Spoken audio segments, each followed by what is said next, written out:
오늘도 클릭해주셔서 감사합니다. 구독과 좋아요 부탁드립니다. 한국산 명품 경공격기 FA50이 최근 세계 경전투기 시장에서 주목을 받고 있는 가운데 FA50의 경쟁 기종인 그리펜의 제조사 사브 CEO인 미카엘 요한스는 그리펜의 판매가 경쟁 기종에 비해 부진하고 있는데 극도의 좌절감을 느낀다고 말하여 화제가 되고 있습니다. 한국의 FA50의 경쟁력이 얼마나 뛰어난지 경쟁국 제조사 CEO의 입을 통해서 들을 수 있었는데요. 요한슨 CEO는 8월 26일 사브 본사에서 열린 기자회견에서 우리 전투기의 품질에는 문제가 없다. 그러나 현재 세계 전투기 시장은 완전히 평등한 경쟁의 장이 아니다라면서 정치적 요소들에 대해 대응하기 쉽지 않다고 지적하며 판매 부진에 대한 좌절감을 느낀다고 했습니다. 요한슨 CEO가 회사와 재계약을 바라고 있는 입장에서 사브의 기술력과 제조 능력에 문제가 있는 것이 아닌 스웨덴 정부의 지원과 정치력 문제로 인한 판매 부진임을 강조하는 식의 발언이었는데요. 그러나 그리펜이 F-16 바이퍼와 FA-50의 시장 주도권을 뺏기고 몰락하게 된 데에는 사실상 사브 임원진들의 판단 미스에서 비롯된 것입니다.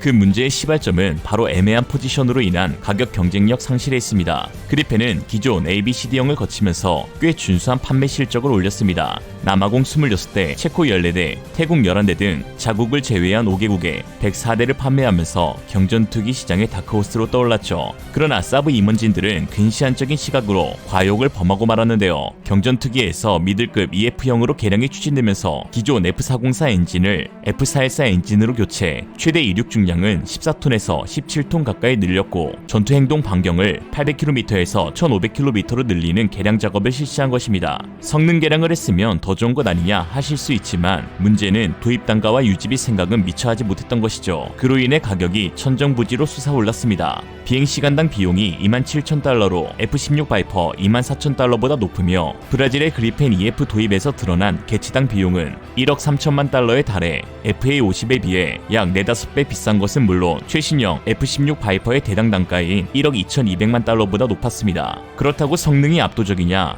그렇지 못하다는 것이죠. 같은 미들급인 F-16 바이퍼보다 무장량, 성능, 전투 반경, 항속거리, 추력 등에서 뒤처져 경쟁력을 완전히 잃었고 그 아래 로우 미들급에서는 FA-50 블록 20이 워낙 독보적인 가격 경쟁력과 후속 지원 서비스로 시장을 꽉 잡고 있으니 그리펜의 입지가 대단히 애매해져 버린 것입니다. 물론 고등 훈련기로 개발되어 경전투기로 영역을 확장한 FA-50을 처음부터 전투기로 개발된 그리펜과 비교하면 아무래도 전투기로서의 성능이 다소 떨어지지만 몇몇 부분에서는 FA-50이 설계상의 차이로 뛰어난 부분도 있습니다. 선의 능력이 더 뛰어나고 기골 강도나 랜딩 기어가 훈련기답게 강화되어 하드한 이착륙 환경에서도 보다 더 잘 버틸 수가 있죠. 거기에 블록 20 체계에서 공대공 무장과 A사 레이더의 도입이 확정되면서 경공격기 시장에서의 FA-50의 입지는 철옹성 그 자체가 되어버렸습니다. 위아래로 치이는 그리펜인지라 사브 CEO가 한탄할 수밖에 없는 상황이죠. 최근 FA-50은 폴란드 48대 도입을 확정지으면서 전세계 1000대 판매 수출 목표에 한 걸음 더 다가갔습니다.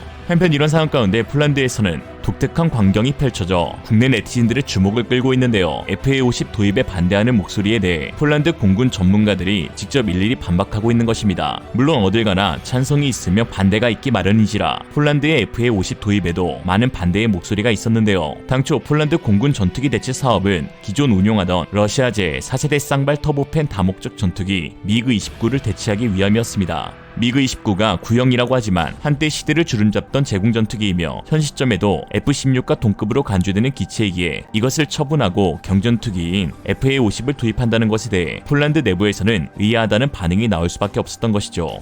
그러다 보니 현지 언론 및 소셜미디어의 네티즌들은 대체기로 FA-50은 좋은 선택이 아닌 것 아니냐라고 질문을 하곤 하는데 이때마다 굳이 카이가 나설 필요도 없이 폴란드 공군 전문가들이 아니다, 내가 하나하나 조목조목 설명해줄게 라는 인터뷰를 하고 있어 참 흐뭇한 광경을 목격할 수 있습니다. 지난 8월 26일 폴란드 군사매체 폴스카 즈브로즈나와 인터뷰를 한 폴란드 공군 중장 이레네우스 노박은 FA-50 도입 반대 의견을 잠재우며 FA-50은 폴란드 공군을 향한 완벽한 기종이라고 극찬했습니다. 이레네우스 노박은 현 폴란드 공군 준장이자 공군 이사회 의장 겸 공군 부검사관을 맡고 있는 폴란드 공군 내 핵심 인사인데요. 거의 카이 CEO급의 FA-50에 대한 해박한 지식으로 이의를 제기한 언론들의 입에 재갈을 물리고 있습니다. 그 팩트 폭격 한번 알아보겠습니다. 첫 번째, FA-50은 BM 반경과 연료 탱크가 너무 적지 않냐? 아니다. F-16과 동일한 300갤런 연료에 블록 20은 공중 구비가 가능하다. 거기에 F-16에 쓰이는 AN/APG-68보다 현대화된 위상 배열 A사 레이더가 들어간다. 두 번째, 그동안 서방 국가 쪽에서 도입했는데 왜 이번엔 동북아의 한국이었나?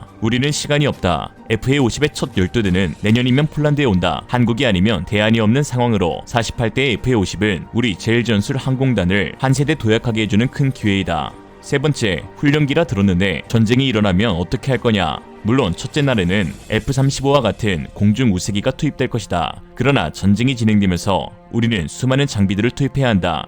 복잡하고 정밀한 공격보다는 부대나 기반 시설에 대한 심플한 공격, 그리고 근접 항공 지원, CAS 임무를 수행해야 하는데 여기에 모두 하이급 전투기일 필요가 없다. 이런 임무가 FA-50 도입의 주된 목표다. 네 번째, 그런 임무는 원래 F-16이 하던 것인데 왜 F-16을 더 사지 않았냐? 전투기 구매는 자동차 구매와 다르다. 최소 몇 년을 기다려야 한다. 하지만 말했듯 FA-50은 즉시 배치가 가능하다. 거기에 CAS 임무 수행에서 F-16은 FA-50에 비해 비용이 3배나 더 들고 F-35는 더 말할 것도 없다. 다섯 번째, 그래도 무장이 약하지 않냐? FA-50 PL 사양은 F-16이나 F-35 같이 AIM-9X 그리고 헬멧 마운티드 디스플레이를 장착한다. F-16에 탑재되는 AGM-65G 매버릭 공대지, GBU-12 레이저 유도포탄, 제2단 GPS 유도탄, 또한 추 AIM-120 암람 중거리 공대공도 운영이 가능하다. 거기에 스나이퍼 타겟팅 포드도 있다. 흥미로운 것은 한국제 무기인 KGGB 활공 유도포탄이 있는데 500파운드 폭탄이 70km의 사거리를 가진다. 따라서 FA-50은 이미 주야간 전천후 장거리 정밀 폭격 능력을 가지고 있다. 여섯 번째,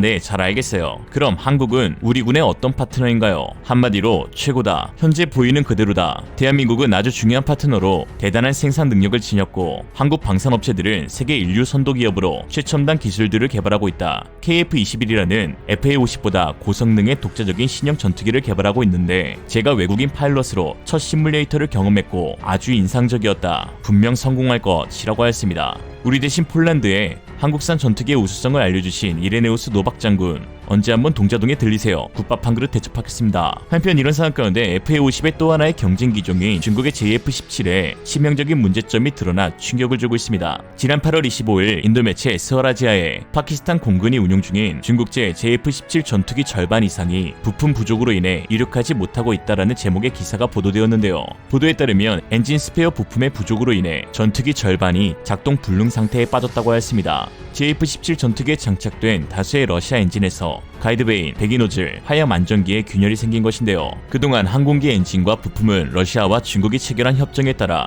중국을 경유해 들어왔는데 이번 문제로 인해 파키스탄이 중국을 패싱해 러시아에게 직접 지원을 요청하였습니다. 파키스탄 내부에서는 중국으로 먼저 들어온 부품에서만 문제가 있는 것으로 보아 중국이 사전 협의 없이 엔진과 주요 부품들에 손을 댄 것으로 의심하는 상황이죠. 이에 러시아 엔진 업체 킬모프는 RD-93 엔진과 예비, 정비 등을 파키스탄에 직접 제공하겠다는 뜻을 밝혔는데요. 이에 청도 항공기 공업 그룹이 제공받을 일부 물량이 파키스탄으로 옮겨지게 되면서 중국 FC-1, JF-17 생산량이 크게 감소할 것으로 보입니다. 이는 곧 아르헨티나 수출에도 직격탄이 되고 있습니다. 아르헨티나 정부는 의회에 제출한 2022년 예산안에 중국으로부터 12대의 JF-17A 블록 3 전투기를 구매하기 위한 6억 6,400만 달러 규모의 예산을 공식적으로 포함시켰는데요. 그런 아르헨티나가 중국산 전투기 도입을 중단하고 갑작스럽게 인도산 전투기 테자스에 직접적인 관심을 표명했습니다. 인도 외무장관 수브라마니안 자이샹크르는 8월 25일부터 26일 아르헨티나에 공식 방문했는데 이 자리에서 아르헨티나 관계자들이 인도산 경전투기 테자스에 대한 도입을 언급했습니다. 사실 아르헨티나는 수년에 걸쳐 전투기 도입을 위해 부단히 애써왔지만 영국에 의해 무산이 되고 있었는데요. JF-17이 후보로 떠오르기 훨씬 전부터 한국의 FA-50 블록 10을 도입하기 원해왔었습니다. 그러나 영국이 자국산 부품을 아르헨티나로 수출을 반대하면서 사실상 무산되었죠. 영국과 아르헨티나는 남대서양의 포클랜드 제도 영유권을 놓고 1982년 전쟁을 벌였는데 그 후로 현재까지 영국의 대아르헨티나 무기 금수는 지속되고 있습니다. FA-50에 들어가는 영국산 부품은 영국 마틴 마틴 베이커사의 사출 좌석입니다. 이에 인도는 아르헨티나가 관심을 갖고 있는 테자스 전투기에 마틴 베이커사의 사출 좌석이 아닌 인도산 사출 좌석을 달겠다고 밝힌 상황이죠. 사출 좌석은 항공기에서 사고가 났을 때 조종사를 비행기에서 비상 탈출시키기 위한 안정장치로 워낙 고도의 기술로 독자적인 기술력을 지닌 국가가 한정되어 있습니다. FA-50은 물론 F-35, F-22, KF-21 그리고 심지어 러시아의 전투기들도 영국 마틴 베이커사의 사출 좌석을 이용하는 경우도 있는데 세계 93개국 공군에 사출 좌석을 공급하고 있다고 하죠. 뭐 이 정도면 공군이 전력화된 국가 모두에게 팔고 있다고 봐도 무방합니다.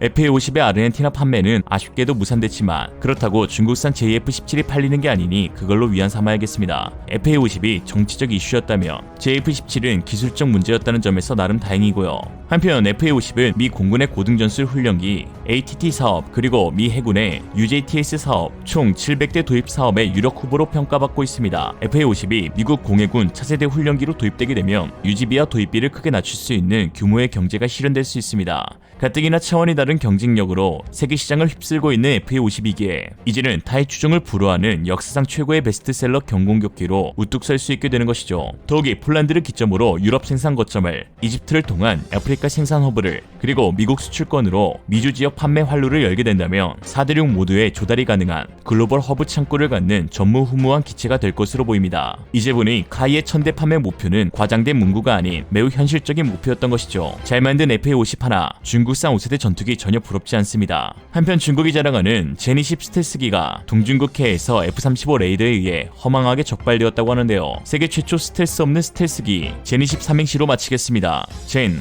왜 저러냐? 이제 보니까 10 중국산이네. 이상으로 리얼리즘이었습니다. 여러분의 생각은 어떠신가요? 현명하고 지혜로운 여러분의 의견을 지금 댓글에 남겨주세요. 감사합니다.